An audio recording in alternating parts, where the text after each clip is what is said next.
Thank you so much, Professor Ampiah. We've already had some wonderful comments and questions in the chat. I think you've taken us through not only the chapter, but you've also given us more to think about, more commentary to think about. So those of you who've read the chapter, I'm sure you'll be familiar with some of it, but so much more for us to discuss. I have some questions to start us off. And I think usually I would ask some questions and I will take some from the audience. But if any do come in from the audience that I think are in line with what I'm asking, I'll ask them now. So please do drop them in there. When we move to, in the chat, when we move to the main Q&A, you will be able to put up your hand. So if you don't want to type out your question, I will be asking you to put up your hands. And you have two options: to come on camera, which is our preference to show respect to our speaker here today, and to ask your question directly. But I do understand that not everybody might be in a place where that can happen. So I'm happy if you want to type in your question, I will read the question out. But thank you so much, Dr. Ampiah, for that conversation and taking us through not only Professor Appiah's thought, but also looking at the three Pan-Africanists that he himself considered in his work. Appiah seems to suggest that so much that is racist exists within Pan-Africanism. Does anything that Appiah says in what you've come across actually cross the line into calling Pan-Africanism a racist ideology? And if so, in your opinion, why doesn't he simply propose something completely different?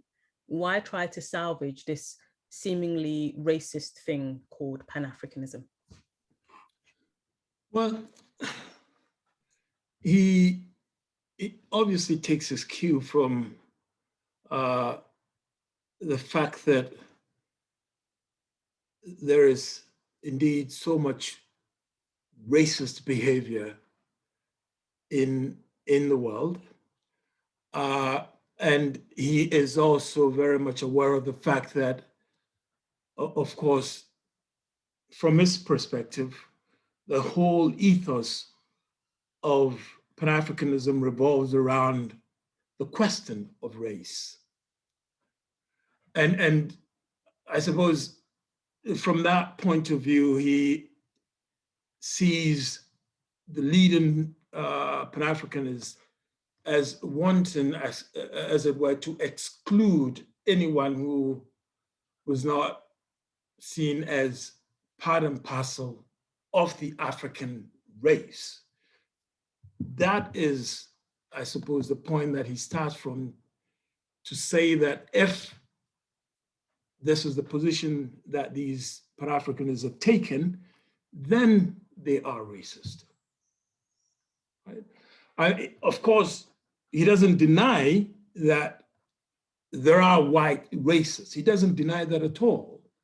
But of course, I suppose if he's accepting that there are white racists, then logically he could also make the argument that there are also non-white racists if they are attempting to exclude people who are not like them. This is basically the point of reference that he starts from.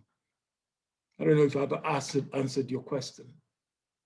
No, it does, definitely. And I think the points you were speaking about, looking at Nazi Germany and some of the ideas that came out of that, and I guess social Darwinism just before that would make people conscious or hyper-conscious about the role of race in any kind of liberation ideology.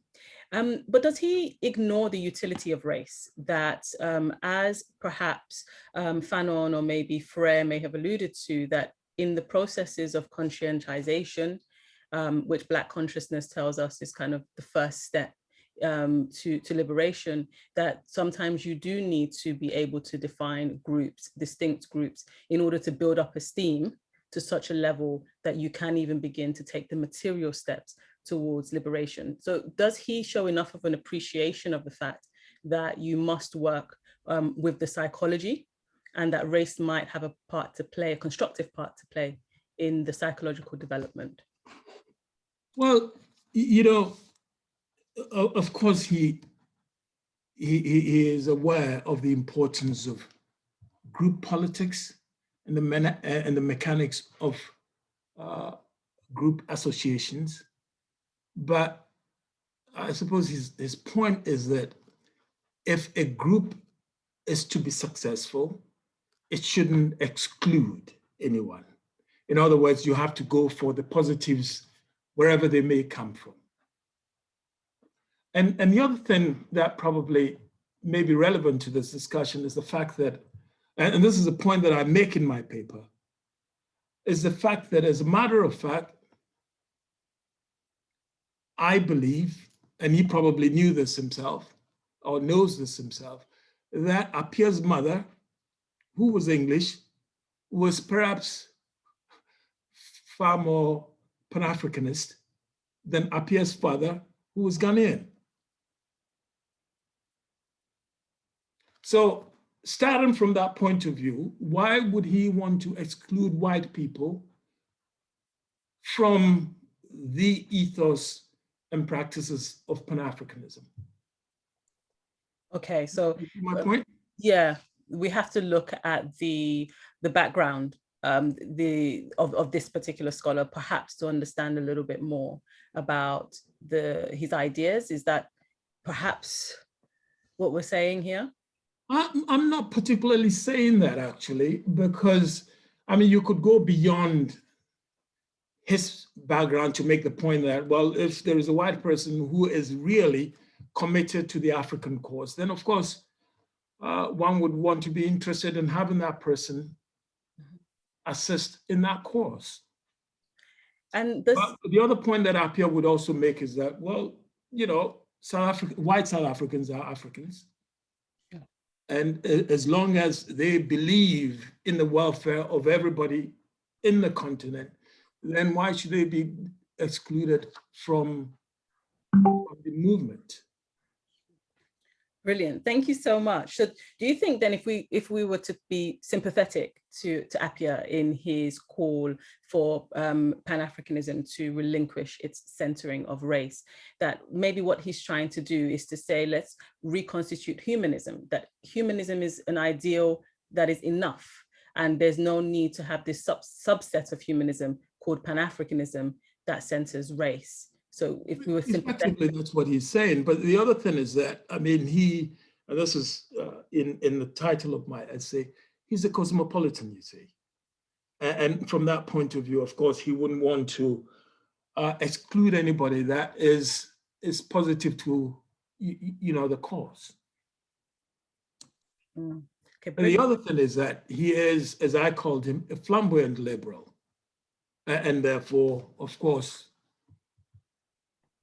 anything that is appropriate and works should be included in the project.